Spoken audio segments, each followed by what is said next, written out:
Hello, and welcome to Herantis Pharma's first half of 2022 call. This is Julie Silber, Investor Relations for Herantis, and I will be the moderator for today's call. Please note this call is being recorded, and for the duration of the call, your lines will be in listen-only mode. Presenting today is CEO Antti Vuolanto, after which CSO Henri Hyttinen and CFO Tuna Kvola will join the call for the Q&A portion. You can type your questions in the Q&A section of the webinar dashboard. Questions will be taken in the order they are received. Additionally, during today's webinar, management may make forward-looking statements that involve known and unknown risks, uncertainties, and other important factors beyond the company's control that could cause the company's actual results, performance, or achievements to be materially different from the expected results, performance, or achievements expressed or implied by such forward-looking statements. These statements are subject to risks and uncertainties that could cause actual results to differ materially from those contained in the forward-looking statements. Actual results and the timing of certain events may differ materially from the results implied or timing predicted by such forward-looking statements, and reported results should not be considered as an indication for future performance. Please note that these forward-looking statements made during this webinar speak only as of today's date, and the company undertakes no obligation to update them to reflect subsequent events or circumstances other than to the extent required by law. This webinar is being recorded and will be available soon on Herantis Pharma's website under the header News and Events and the subheader Company Live Presentations. With these formalities out of the way, I would like to now turn the call over to our CEO. Antti, you may begin. Thank you. I'm happy to host the first half report of Herantis, and just to remind you that what we are an innovative biotech company, and we develop disease-modifying therapies for Parkinson's disease, and especially we are now concentrating on the HER96, that is a peptidomimetic compound that has been designed based on the active site of its parent protein CDNF, and HER96 combines the very compelling multimodal mechanism of action of CDNF together with a patient-friendly administration. So let's go into the highlights of the first half of this year. So on the financing side, we successfully completed two fundraising rounds, directed share issue and the rights issue, with the gross proceeds combined 8.7 million euros. We have also reported very encouraging blood-brain barrier penetration data in dogs with HER96, so that rounds up the previous data that we have from smaller animals. We also reported the results of a proof of concept study with nanoform, in which we demonstrated a successful preparation of HER96 nanoparticles. We have also strengthened our management team by appointing Charlotte Wiedebeck as Vice President of Clinical Development. And of course, then we have had some transitions as of the CEO. So in January, our board member Franz White was appointed as an interim CEO, and now in July I was appointed as the CEO, while Franz still continues in the board. Maybe some words about myself. So my background is that I am a Doctor of Science in Technology as training. I have been in the drug development since 2009. Then I was working more on the immuno-oncology side for almost 10 years, and after that I joined Herantis 4.5 years ago to lead the operations, as I have very strong experience in manufacturing, in quality operations, in preclinical and clinical development, and also developing these kind of expert organizations. So I would say that the transition period now has been quite smooth, and I am really happy to be here in my new role. So let's go into the milestones that we have as a company. So as I said, we are concentrating now fully on the HER96, and our near-term milestones include to complete the preclinical safety package that is needed for the submission of clinical trial applications, and these will take place during this year. The first human dose in a phase 1 study that is planned for next year, that we aim to have during the first half of next year, and the evidence of HER96 safety and blood-brain barrier penetration in humans is a target for us for the second half of the next year. As a summary about Herantis, what we do, we believe that HER96 has all the characteristics to potentially become a new type of therapy for Parkinson's disease, as it has very unique disease-modifying mechanism of action, and then those kind of treatments are currently not available for Parkinson's disease. And the market in Parkinson's disease, it's huge. Currently, there are over 8 million patients globally, and as I said, no such treatment available that we are currently developing here at Herantis. We know that HER96 rescues dopaminergic neurons and passes the blood-brain barrier in preclinical, based on preclinical data. Of course, our job is to demonstrate this then later in humans as well. And the previous work that we have done with CDNF, both in preclinical settings and in clinical settings, that really de-risks the HER96 development, as we are basically having the same mechanism of action with HER96. And our company strategy is to actively work on the partnering side, and we especially are looking forward with the next year blood-brain barrier penetration data with HER96 in phase 1A clinical study, as we believe that would be a critical milestone for the partnering discussions, together with the safety data that we will get. So let's go then into a short description of where we are with our development. So just reminding you about Parkinson's disease, which is the second most common neurodegenerative disease.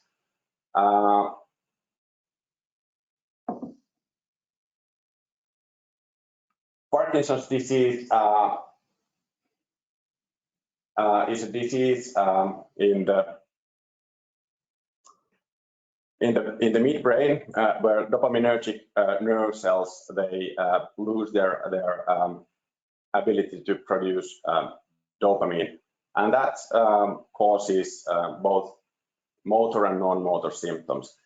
And currently, the treatment is only capable of treating the symptoms, but they cannot affect the disease progression.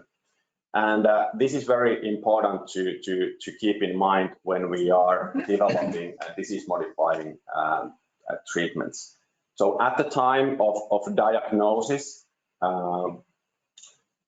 approximately half of the dopaminergic activity in the midbrain has already been lost. So basically, if we want to affect the disease progression, we need to be able to treat early stage patients. We cannot wait, for example, until 10 years, as then the dopaminergic activity has been reduced by maybe 85 to 90%. We also need to bear in mind that the economic burden of Parkinson's disease is huge. Currently, only within European Union, it is estimated to be over 14 billion a year. And it is also expected that the number of Parkinson's patients are increasing over the next decades.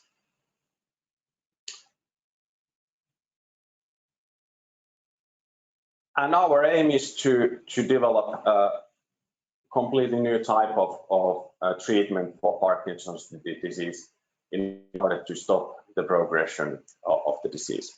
And now I give the word to Henri Huttunen, our CSO, to go through more about the HER96 and where we are with the development. Thank you, Antti. So while neuropathologically, Parkinson's disease is characterized by the progressive degeneration of dopamine neurons and also accumulation of deposits of aggregated protein in the brain.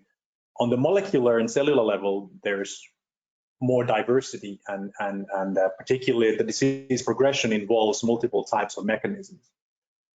HER96, similar to CDNF, actually engages with three very important facets of the disease, if you will. So first of all, the compound is interacting and targeting the unfolded protein response pathway in the cells. And this is very important. The unfolded protein response pathway is an adaptive, stress responsive mechanism that aims to protect the cells from for example, proteotoxic stress that appears in dopamine neurons in Parkinson's. So we're targeting a key mechanism to help the cells to survive. Also, HER96, similar to CDNF, has direct effects on alpha-synuclein aggregates. The alpha-synuclein protein in aggregated form is the main constituent of the Lewy bodies that accumulate in the patient brains and are kind of like the key neuropathological hallmark of the disease. And this protein aggregation pathology is, for example, targeted by various immunotherapies aimed to reduce the alpha-synuclein aggregate levels in the brain. So we know that HER96 also in preclinical models, for example, has robust effects on the alpha-synuclein aggregation pathology. And thirdly, and also very importantly, there is inflammatory processes triggered by the continuous progression of degeneration of dopamine cells, as well as various type of glial cells responding to, pardon, we have some technical issue here. So inflammatory processes, particularly neuroinflammation, is an important part of the disease process. And the unfolded protein response pathway is centrally, yeah, I know.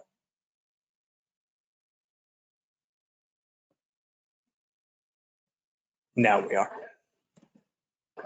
Again, apologies for the technical issue. So the neuroinflammatory processes are centrally involved in the disease pathophysiology and in the progression of the disease. And the unfolded protein response pathway is, on the molecular level, very tightly linked to the inflammatory processes. So we are targeting key essential elements of Parkinson's disease on the cellular level by HER96. And to remind you, while CDNF, an endogenous protein of the human body, provided an excellent opportunity for disease modification in Parkinson's, it had also challenges, particularly because of the protein nature the drug, CDNF drug had to be administered directly into the brain. And this is, it's technically very complex and also involves safety risks for the patients. So several years ago at Herantis, we started a program for development of next generation compound based on the CDNF biology. And HER96, which was released last year as the preclinical candidate, is now the small synthetic peptide mimetic compound that engages with exactly the same pathways as with CDNF does. And the key additional feature for HER96 is that it can penetrate the blood-brain barrier, which is the key technical challenge in all CNS drug development programs. So we're combining two very important parts in a single molecule. So we have the disease-modifying potential addressing multiple important pathophysiological mechanisms of Parkinson's disease, together with the compound's ability to penetrate the blood-brain barrier to allow peripheral administration. See, HER96 also has additional benefits compared to a biological drug and particularly CDNF. One is that it's manufactured very cost efficiently by a simple chemical synthesis instead of a complex biological processes, which was required for a protein. And also we have now extended patent protection since the key patents for HER96 were filed in 2019, end of 2019. Now, CDNF, the decade of research by Herantis and also by many others on the academic side has provided a wealth of data on CDNF biology, on its effects in various disease models, and this provides a great basis for HER96 development. And we believe that this is an essential de-risking element for the whole HER96 development program. There's now a good understanding of CDNF mechanism of action. There was actually a new paper that came out this week from the team at the University of Helsinki showing how CDNF modulates the unfolded protein response pathway on the molecular level. These type of incremental increase in our understanding of the CDNF biology is of course important for Herantis as well. There's evidence from various preclinical models, animal models of disease in Parkinson's, ALS, Huntington's, others, stroke, that CDNF really can protect various types of neurons and improve the symptoms in these animal models of disease. And of course, the phase 1 study that we completed with intracranial CDNF in moderately advanced Parkinson's patients provided an excellent data set to support further development of HER96 as well. And we're particularly excited about the biomarker data that was generated in this study. And we have now done some back translational work, if you will, to connect these biomarkers also to HER96, and quite excited about the new data that's coming. So over the years, the data set that has been building for CDNF provides also good translatability for HER96. So we know that CDNF in vitro cellular models, various models, CDNF engages with the UPR signaling pathways, and it protects neurons in a way that's dependent on modulation of the UPR system. And then on in animal models, we have shown that in Parkinson's models, both in toxin models and also alpha-synuclein-based models, CDNF has a robust neuroprotective and neurorestorative effects. We've also learned that in aged non-human primate model of Parkinson's, CDNF has very robust neurorestorative effects and also improves both motor and non-motor symptoms of the disease. And here, for example, you can see on the top right corner now the cursor is not moving. The top right corner, you can see the difference of the sprouting of dopamine neurons in the nigrostriatal system of the monkey. So compared to the placebo group, the CDNF group has a really strong effect, on a restorative effect on the dopamine neurons.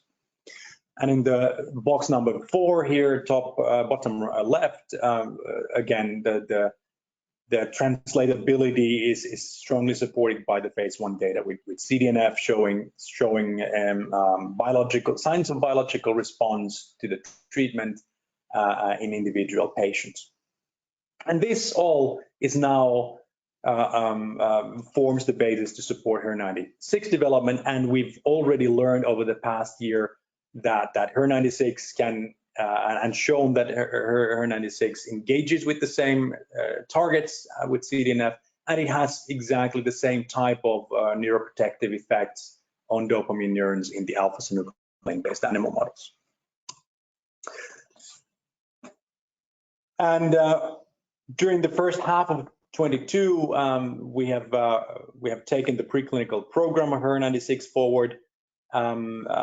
The top right corner summarizes the pharmacokinetic and distribution data that we have generated.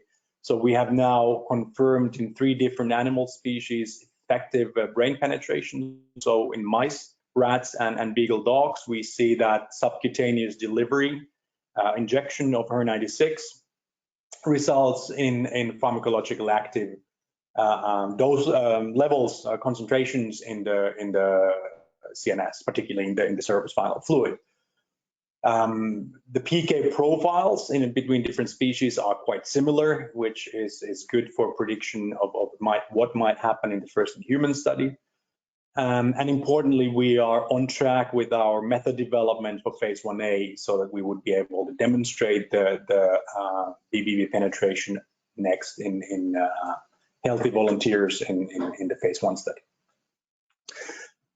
On the left-hand side is a brief summary of our pharmacodynamic studies. So we have shown by using an aged mouse alpha-synuclein model of Parkinson's or alpha-synucleinopathy in general, we have shown that subcutaneous injections of HER96 3 times a week are effective in protecting the dopamine neurons from the progression of the pathology. We have shown that there is a robust decrease in alpha-synuclein aggregates in the affected brain region. And we also have shown that there's a very, very strong effect on reducing microgliosis, neuroinflammation in the affected brain region. And importantly, also during the first half of 22, we've produced data to show that the dose response in this animal model is very much as we predicted based on the known CDNF biology and previous CDNF studies. Now, moving towards the first in human study, of course, preclinical safety and toxicology is important. So we have completed preclinical toxicology studies in rats. 28-day GLP toxicology study has been, the in-life phase was completed during the summer, and the reports are now being finalized.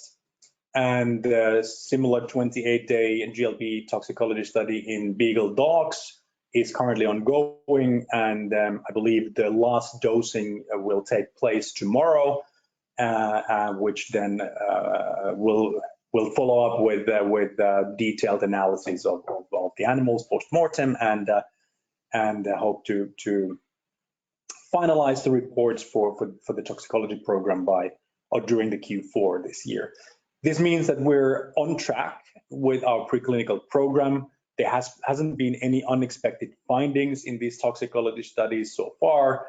So our goal of submission of the clinical trial application for the phase 1 study by end of this year is in schedule.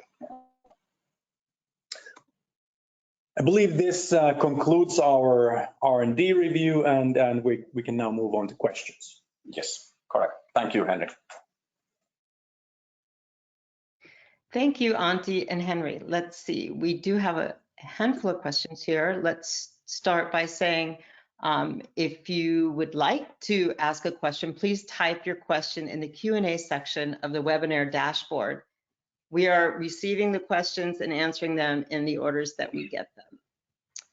The first question is, now with the new CEO, has the company's vision and goals changed?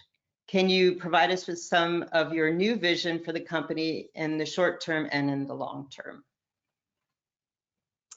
Yeah, so during the first half, actually, I think it was in January, we communicated about the strategy that the company will focus on HER96.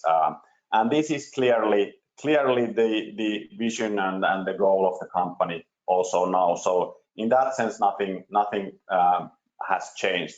So now we focus on the lead asset, HER96, and we want to demonstrate the safety and blood-brain barrier penetration in humans next year, as we believe that is a major milestone for HER96. As Henry explained, reaching the target tissue in the brain has been one of the major obstacles in developing new pharmaceuticals for CNS diseases, and that's why we believe that once we have done that during the next year, we are in a good place to further develop the compound and also related to the partnering discussions. And that's the other aim that we have, so be very active on the partnering discussion side as well. Well, that almost answers the next question. Can you give us a little bit more detail on the ongoing partnering discussions? Yeah, so as very standard for small biotech companies, we have been on an ongoing discussions with I would say all the pharmaceutical companies that are active on the, let's say, on the aging-related diseases, CNS diseases over the years. But during this year, especially when we have been able to create a very compelling data package of HER96, including the preclinical efficacy data, mechanistic understanding, and demonstrating the blood-brain barrier penetration, I think we have had very fruitful discussions during the first half of this year. And now we will continue those discussions. We will open up some more discussions.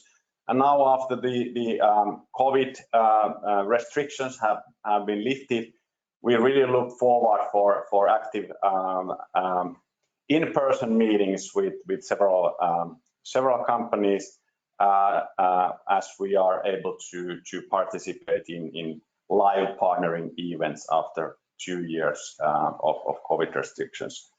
However, it's good to keep in mind that the outcome of such discussions, it's very difficult to predict, and the timelines in these discussions is long. So I'm anyway very positive about our current data package and the opportunities that it gives in these partnering discussions. Great. Our next question is, congratulations on your recent raises. What will the proceeds be used for? And how will it create value for shareholders? Tune, will you take this? Yeah, thank you. We are pleased with the investor interest in Herantis and also the fully subscribed rights issue, especially under these difficult market conditions that we have been seeing now the first half of this year. The net proceeds will be used to conduct a phase 1A clinical study with HER96 next year. And as both Henry and Antti said, the aim of the study is to demonstrate the safety and also the active concentration of HER96 can reach the brain after a subcutaneous administration in humans. And we think that this is a very important milestone for the company, and it will de-risk further development of this asset. And we also believe that if we are achieving this milestone, it will create significant value for shareholders and also open up new prospects for partnering. Great, thanks you, Tune. You are now preparing for the first in human study for HER96 for the first half of 2023. Where are you in the process and what are the remaining steps? Can you give us some details? Henry. Please. Yes, I would be happy to do so. So, of course, there are various things to consider. One, if we start from manufacturing, we are currently in the process of manufacturing the drug substance, the active pharmaceutical ingredient, and the GMP manufacturing of the drug substance will be completed by roughly by end of Q3, so end of September. Then we will move on to manufacturing the drug product. The formulation is fairly simple for the subcutaneous injectable product, and then we will be ready by the drug product manufacturing as we will be submitting the CTA. Then, of course, the preclinical program will be completed in schedule. Now we are close of having completed the in-life phase in the toxicology program. All studies are in schedule in that sense, and we're now starting to prepare documentation for the clinical trial application. The phase 1A study design has also been more or less fixed. We're ready with that. The study will be a single ascending dose study in healthy volunteers. So essentially, the duration of the study will be much shorter as compared to previous clinical studies with Lymphactin and CDNF, for example. So we expect that we can complete the whole study from first patient in to actually completed data analysis within about half a year. So if we can start by or during the first half of the year, we should have the data completed by second half of 23. And we have also importantly initiated negotiations with the clinical trial site. This will be a single center study. The site, the CRO, and the bioanalytical partner we are now currently negotiating with so that we would be ready to start the study again during the first half of 2023. Great, thanks, Henry. Could you elaborate a bit on your biomarker strategy, and at what stage could you determine the optimal target population for HER96? Henry. Well, this is something that we're actively working with. There's of course no rush there, as in the phase 1A study we'll be recruiting healthy volunteers, including an aged cohort for CSF sampling. However, of course, beyond phase 1A, we're currently doing internal work, discussing also with our scientific advisory board on what would be the optimal patient population. I think it's a little bit premature to actually make a strong position there as of now. However, I would like to remind that our CDNF phase 1 study provided us with some very interesting findings, including signs of biological response in, for example, LRRK2 G2019S patient that was one of the subjects in this study. So this is definitely an area of active work at Herantis. Great. Given that you have produced preclinical and clinical data with CDNF, how should we think of the development risk with HER96? What type of conclusions can be drawn between the compound in terms of, for example, safety data? Yeah, so HER96 is even as it's based on CDNF protein, it's still an individual compound on its own. So as with any other compounds, there are significant risks involved in developing a new drug molecule.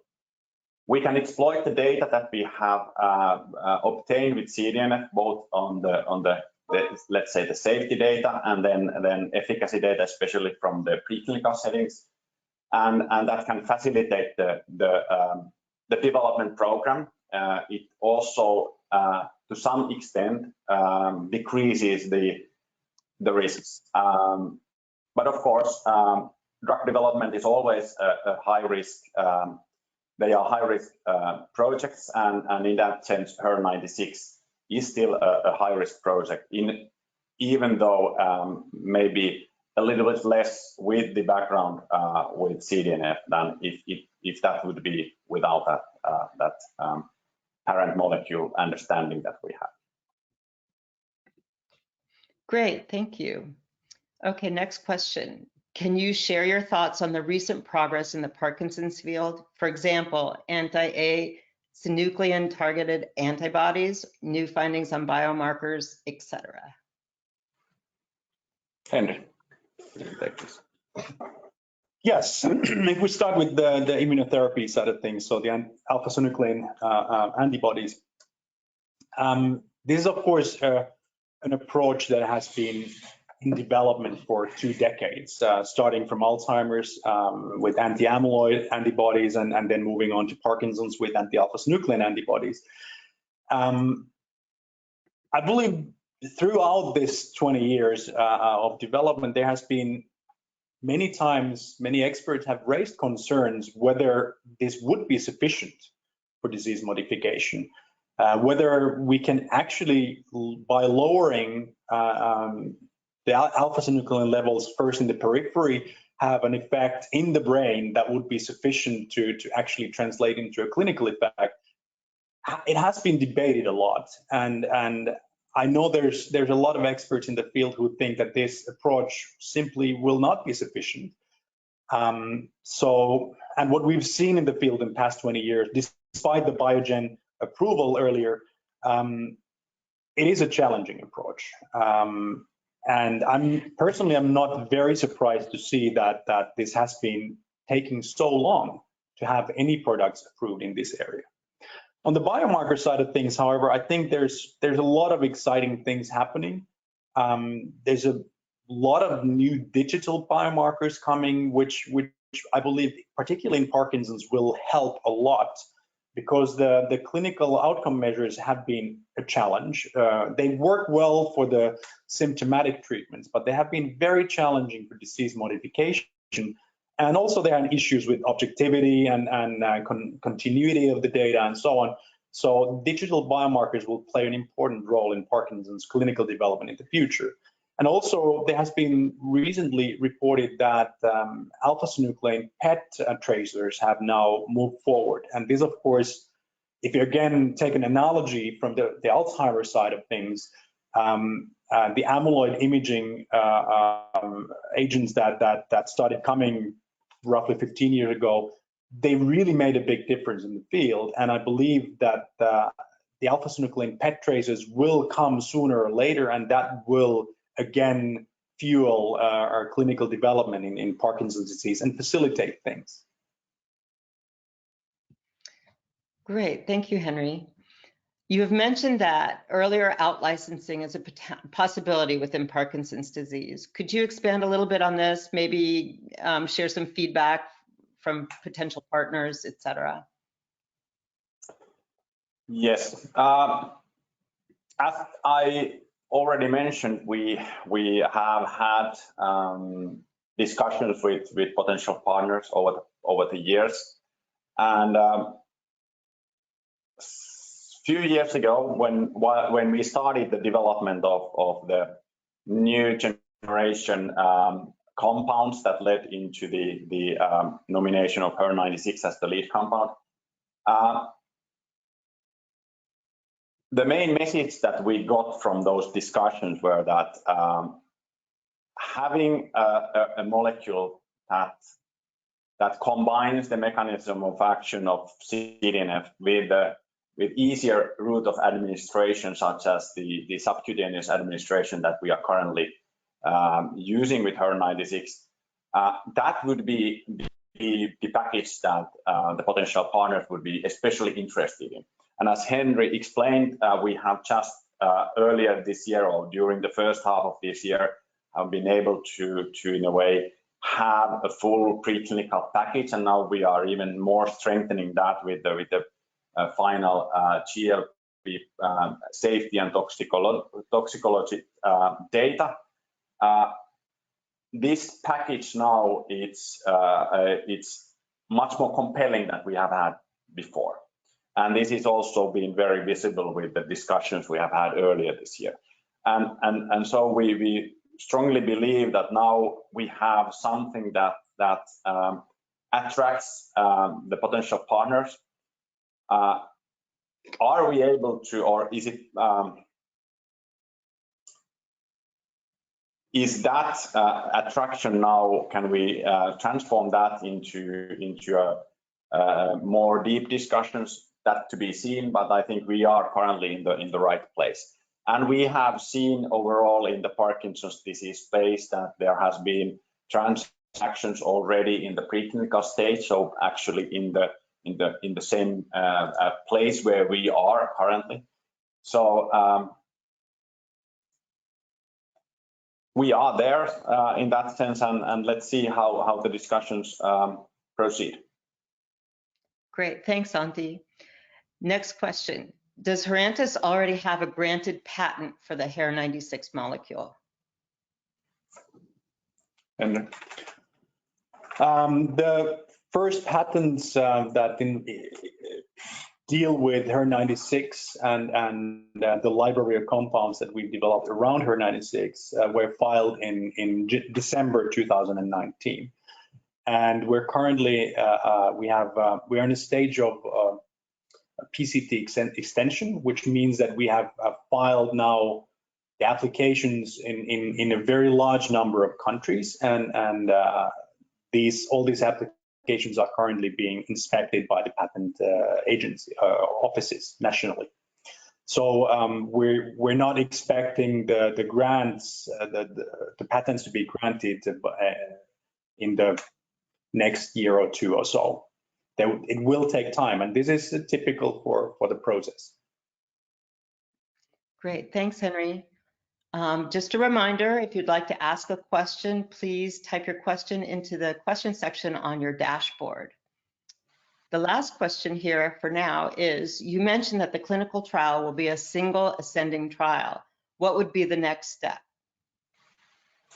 Yeah, so obviously we have been planning ourselves and together with our, let's say, collaborators, what kind of a program we could build after the phase 1A. But today we will not comment on any specific details of such potential plans. So we will do that later once the data and everything is mature enough for such disclosures.